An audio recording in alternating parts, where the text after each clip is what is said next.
Aristóteles a Hawking.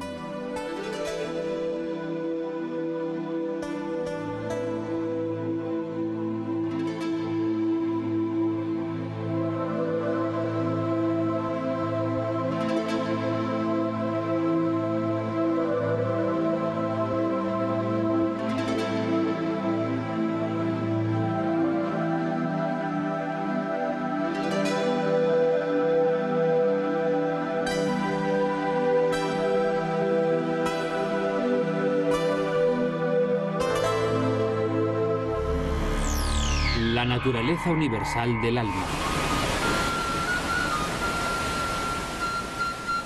Una razón significativa para comprender el alma del hombre, la naturaleza del mundo y de todo el universo es la comprensión previa de la manera en la que la naturaleza y el mundo funcionan. Algunos científicos dicen que las galaxias no se distancian por sí mismas. Más bien es el espacio vacío que las arrastra. Se hace más grande. Sin embargo, el espacio y el tiempo deberían tener la misma propiedad de expansión, ya sea dentro del cuerpo de una galaxia o entre galaxias. Si el espacio se extiende y separa a las galaxias entre sí, entonces el espacio entre todos los cuerpos celestes que forman cada galaxia debe extenderse también. Pero si ocurriese tal cosa, entonces nuestro sistema solar no existiría, porque todos los planetas que lo forman dejarían de orbitar alrededor del Sol. Todos los campos gravitacionales de los planetas tienen una relación totalmente armónica.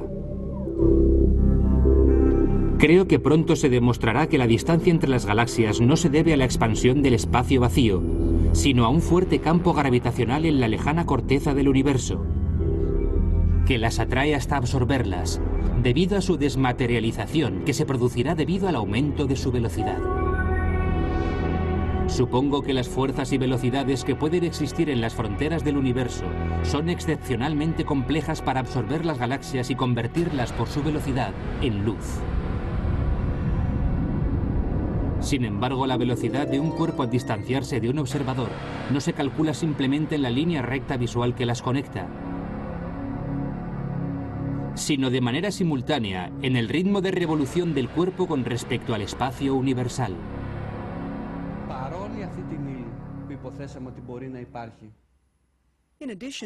Además de toda la materia que suponemos que existe, pero que simplemente no tuvo emisiones o no pudimos verlas, están apareciendo ciertas propiedades extrañas en el conjunto de galaxias, dentro de las galaxias que nos han obligado a aceptar que, aparte de esta materia común que todos conocemos, por ejemplo, los agujeros negros, las nubes de electrones, los protones y todas esas cosas, debe existir un cierto tipo de materia que es extraña, exótica, diferente a lo que conocemos, con propiedades particulares.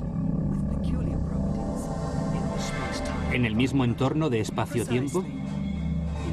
Exacto.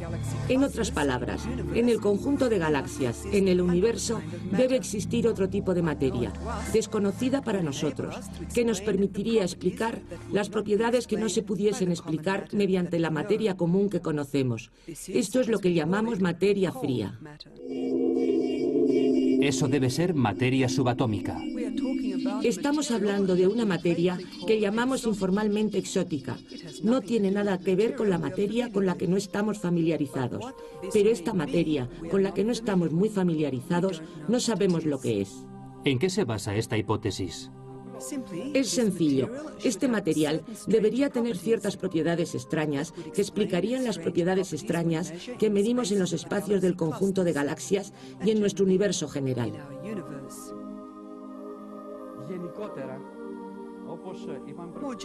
Generalizando, como hemos dicho anteriormente, ¿a qué se debe la manera en la que el universo evoluciona y su estructuración? En otras palabras, que sea perceptible o imperceptible. ¿A la curvatura del espacio en la región o a la densidad? Hemos dicho que la curvatura es sinónimo de la densidad de la materia. Por lo tanto, la forma del universo y cómo evolucionará en el futuro depende de su curvatura, por lo tanto de la formación de su densidad, de las densidades de materia dentro de él. ¿Es posible desde un punto de vista evolucionario que la densidad se incremente y la curvatura aumente? No me refería a incrementar cualitativamente. Si la densidad es X, entonces el futuro del universo será S. Si es más o menos, la evolución del universo será diferente. ¿Está la ciencia investigando la posibilidad de que el universo sea como era y permanezca como es? Ciertamente. Eso significaría que la densidad del universo no ha sido alterada en absoluto, en ningún lugar. Ha permanecido constante desde el momento de su creación hasta ahora. Si suponemos que todo el universo es un carrusel infantil, con el hombre observador fijado en algún lugar de su eje y mirando a su alrededor, al espacio universal, entonces el humano vería los caballos a una distancia cercana, los coches a mayor distancia y los aviones a una distancia extrema. Mientras todo gira, el hombre gira con todo. Pero la distancia cubierta en una vuelta completa por parte de los caballos es menor que la de los coches, y los coches cubren una distancia menor a la de los aviones.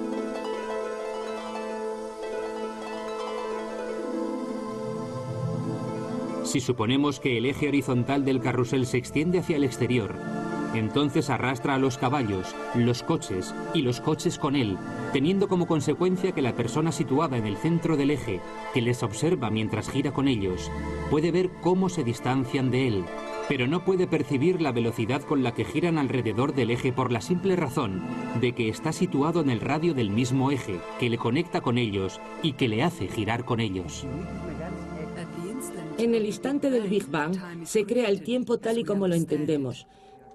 Para expresarlo claramente, el tiempo comienza a distanciarse del espacio mientras que antes estaban unidos. Ciertamente. El tiempo se separa del espacio con enormes consecuencias. Por ejemplo, tengo sal de Dios y me la como, y la comida sabe bien. Pero si separo el cloro del sodio que contiene la sal, es un potente veneno.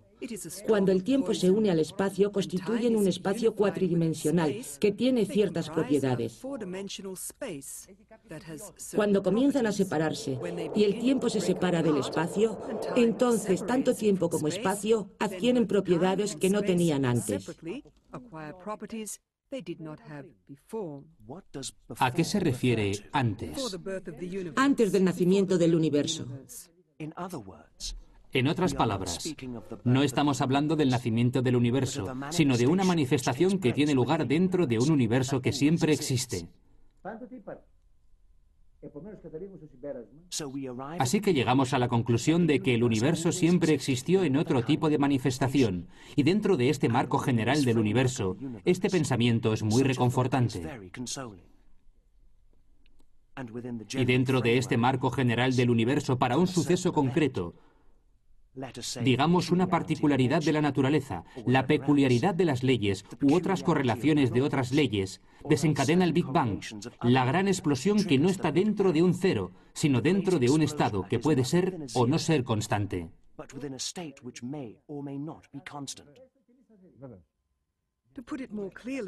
Para explicarlo más claramente, es como si tuviera un cazo de gachas sobre un fuego que en un momento dado hierve y burbujea.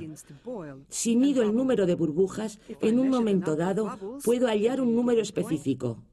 El número de borbotones es constante, pero los borbotones no. Sí, vienen y van. Una revienta y otra se crea, pero el número total es constante. La totalidad de la creación es algo parecido. Es espuma con burbujas, donde una burbuja se pierde y de ella otra se crea. Y es muy probable que algo comienza, que había acabado en un periodo anterior. La anulación del espacio-tiempo. Como se ha demostrado que no solo los cuerpos celestes giran, sino que también lo hacen las galaxias, se deduce que todo el universo gira alrededor de un eje imaginario, y en el punto en el que se sitúa el hombre, ve cómo se separan las galaxias. Entonces podemos suponer que no solo existen las velocidades de las galaxias distanciándose, sino también la velocidad de su giro en relación al perímetro del eje. No se sabe si el espacio-tiempo puede girar con la totalidad del universo, pero supongo que el girar del universo debe causar una alteración de su estructura en los extremos externos, así como del comportamiento del espacio-tiempo, teniendo como consecuencia que en la frontera lejana del universo la materia se convierte en energía, en luz, y no tenemos una evolución continua del espacio-tiempo que no nos dejaría margen para pensar por qué existe el universo y qué propósito tiene su extensión externa. Y por supuesto, si el universo está rodeado de luz, entonces tenemos el consuelo de pensar que la materia está subordinada al espíritu y que Dios elaboró un programa de creación del universo con su objetivo, la evolución y devolución de la materia en relación al alma, para que el hombre, dentro del mundo, tenga un destino. Mi visión es validada por una nueva teoría científica acerca de la anulación del espacio-tiempo del profesor de física de la Universidad de Milton Keynes, Russell Stannard. La teoría dice que el espacio es distancia, es decir, una longitud, es decir, una dimensión, es decir, un espacio cuya suma es cero. El tiempo es duración, es decir, un intervalo temporal, es decir, un segmento de tiempo. Por lo tanto, el tiempo suma cero. Las cargas eléctricas de toda la materia del universo se neutralizan entre sí, es decir, la carga positiva y la negativa suman cero. Sin embargo, la ciencia contemporánea ha llegado a otras conclusiones que avalan la teoría del cero. Todos los objetos del universo en el microcosmos y el macrocosmos tienen la propiedad del momentum.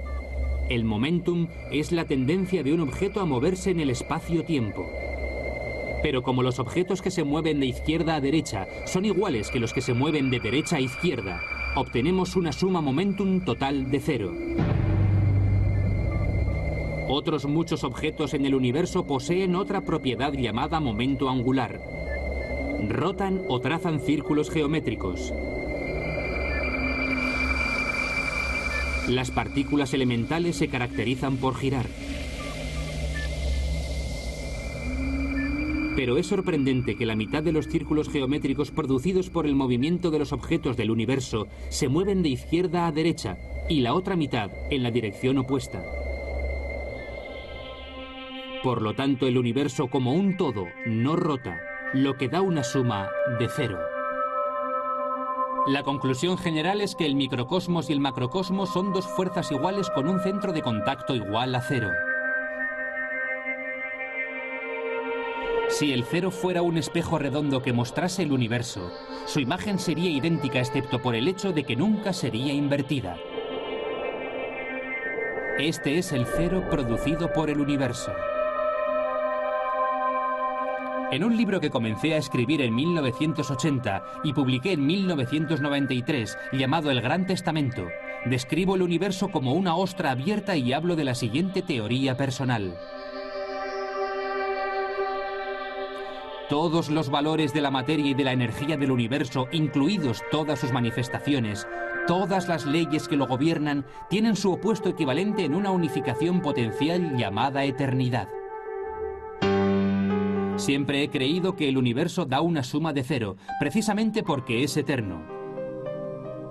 Hace 2600 años el gran místico de los números y el alma, Pitágoras, nos dio gracias a sus matemáticas trascendentes la siguiente ecuación.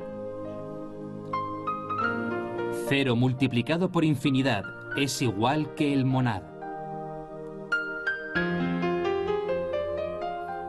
El cero de Pitágoras es lo que la ciencia de hoy confirma con su gigante equipo técnico.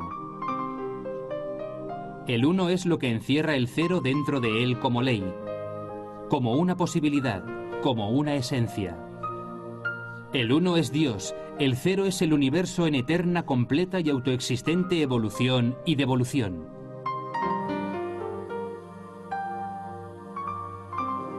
La idea de un Big Bang crea dos propuestas evidentes en sí mismas.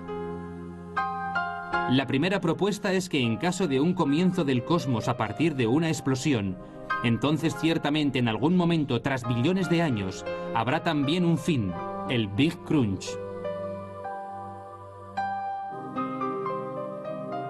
Un fin significa que el universo llegará a un punto cero. se desplomará y cualquier suceso que tuviera lugar mientras vivía será absorbido por su nada como si nunca hubiese existido.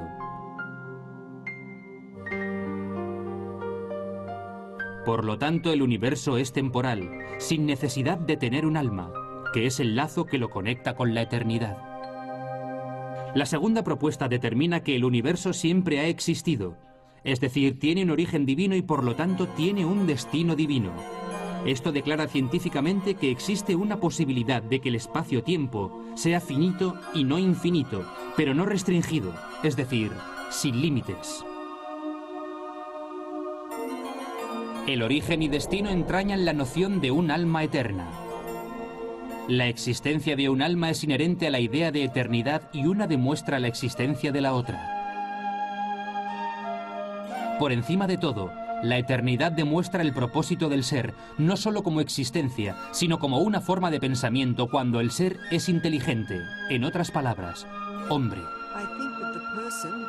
Creo que una persona que nace y vive en este planeta y no se ha planteado la pregunta de si existe un alma, ha perdido por completo el significado de la existencia del mundo. Desde el principio de los tiempos, el hombre ha observado el cielo estrellado. Ha intentado identificar la existencia del mundo celestial con el suyo. En la búsqueda del lazo conector entre el universo y el hombre, los antiguos griegos descubrieron el éter, que mientras que está compuesto de la forma más rara de materia, como los colores del arco iris que rompe la blancura de la luz, tiene a su vez el atributo divino en el sentido del alma universal. Los órficos enseñaron que la naturaleza del alma proviene del éter, la quinta esencia, y que el alma es un ser real, de origen cósmico y divino.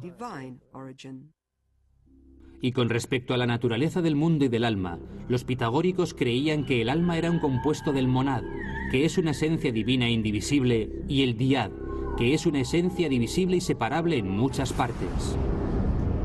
La propiedad cósmica del monad se identifica con la propiedad reproductora del diad, para que la materia pueda tener movimiento, en otras palabras, alma.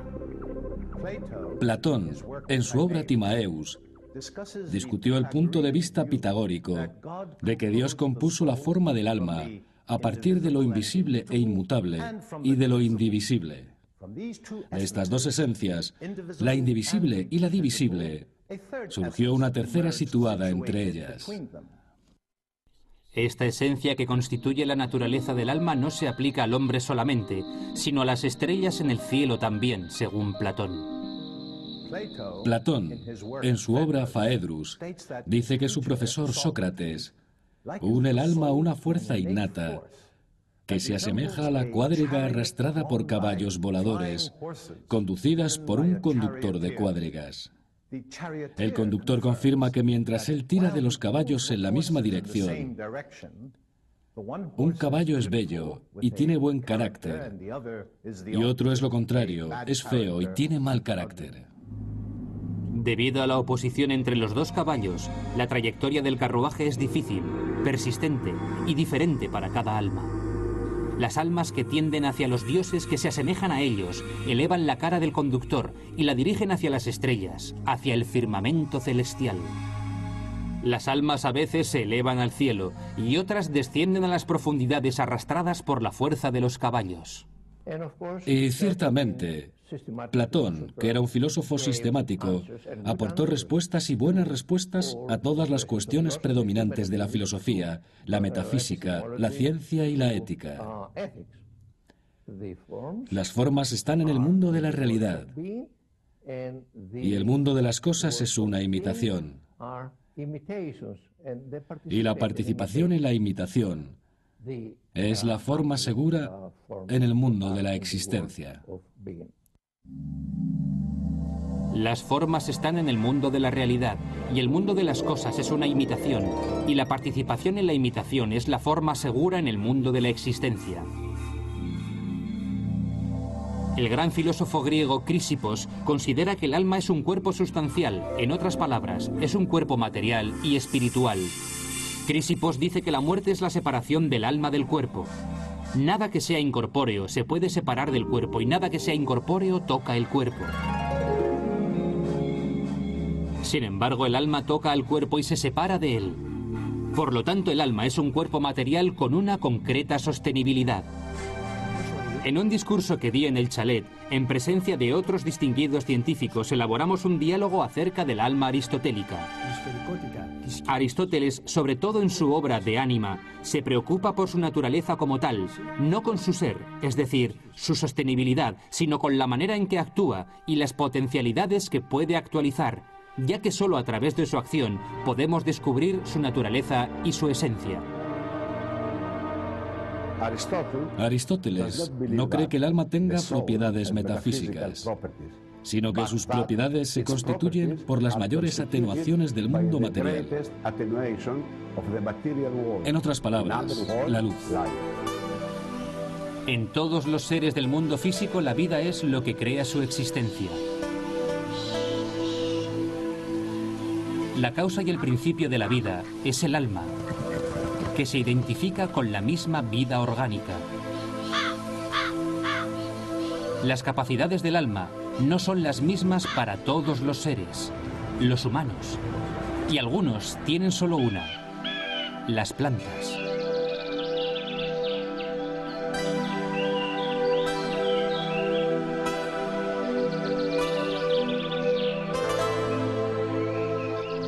Le pregunté al profesor Sfeca si como conclusión final se puede deducir que el alma se distribuye en cantidades aritméticas entre los tipos de seres del mundo natural, en una distribución calculada de origen divino, ya que solo un Dios creador tiene el poder de distribuir la materia del alma a los seres del mundo.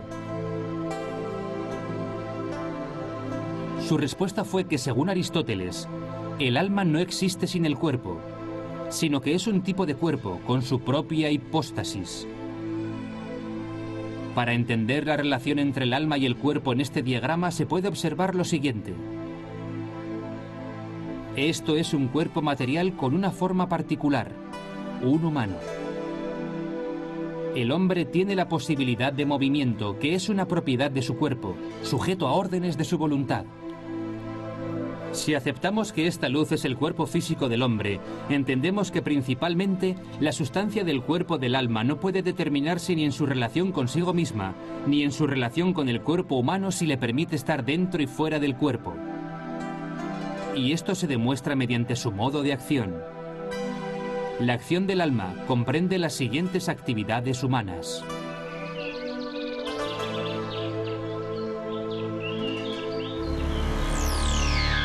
El pensamiento aristotélico, entelequia, mente.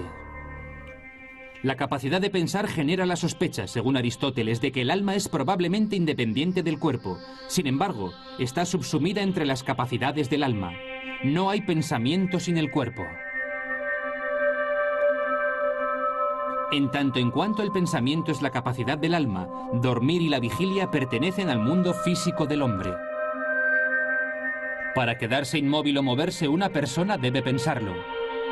Por lo tanto, el principio de movimiento y de estatismo pertenece al mundo físico también. Debemos aceptar que el sueño y la vigilia son actividades del alma, que incluyen el equilibrio de las fuerzas físicas del cuerpo. El lugar dominante en la investigación aristotélica del alma lo ocupa el término entelequia. La definición del término es: la entelequia es una forma de ser que existe en un estado de potencialidad. Necesariamente, entonces, el alma es una sustancia con el significado de forma. Esta es la causa y principio de un cuerpo vivo. Es el origen y finalidad de su movimiento y acción. Resumiendo, si un cuerpo no es animado, no es un cuerpo. Por lo tanto, el alma es la entelequia de ese cuerpo. La entelequia, sin embargo, tiene dos sentidos. A veces es conocimiento y a veces es el ejercicio del conocimiento. Como el alma existe, el hombre tiene la capacidad de dormir y estar despierto. La vigilia es análoga al ejercicio de conocimiento, mientras que el sueño está relacionado con la posesión de conocimiento sin ejercerlo. Los humanos en el transcurso de la vida a veces aman y a veces odian. El amor y el odio no son pasiones de la mente, sino pasiones del sujeto que lo posee, hasta el punto de que él lo posee, es decir, el cuerpo. Cuando el sujeto está perdido, es decir, cuando el cuerpo muere, la mente no recuerda, ni odia, ni ama. Desde este punto de vista, cuando la mente se separa del cuerpo, queda desprovisto de pasión. Aristóteles reconoce dos tipos de pensamiento. El primer tipo de pensamiento se asemeja a la materia y comprende que está vivo y en el entorno de un cuerpo. El segundo tipo de mente funciona como causa de existencia del primero. La mente productiva es totalmente independiente del cuerpo. Está desprovista de pasión y es pura. Su verdadera esencia es la energía. Sin la mente energética, el hombre no puede pensar. La mente energética es por lógica anterior a la mente pasiva, ya que la mente energética siempre piensa, mientras que la mente pasiva no piensa.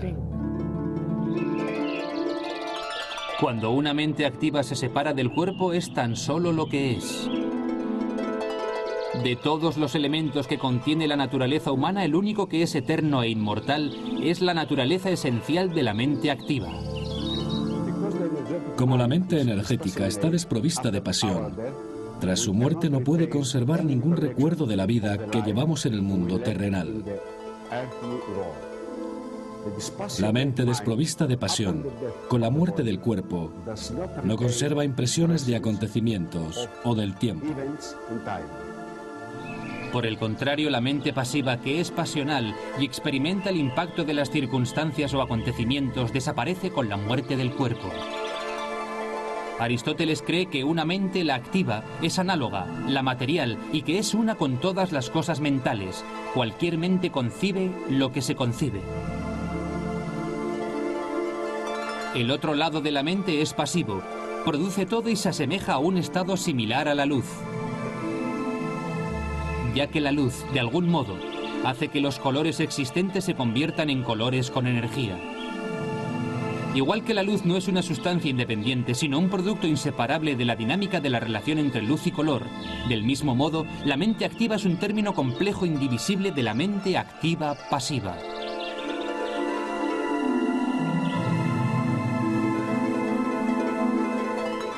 La mente es el poder esencial del hombre para investigar el universo en búsqueda de respuestas a los problemas de la creación.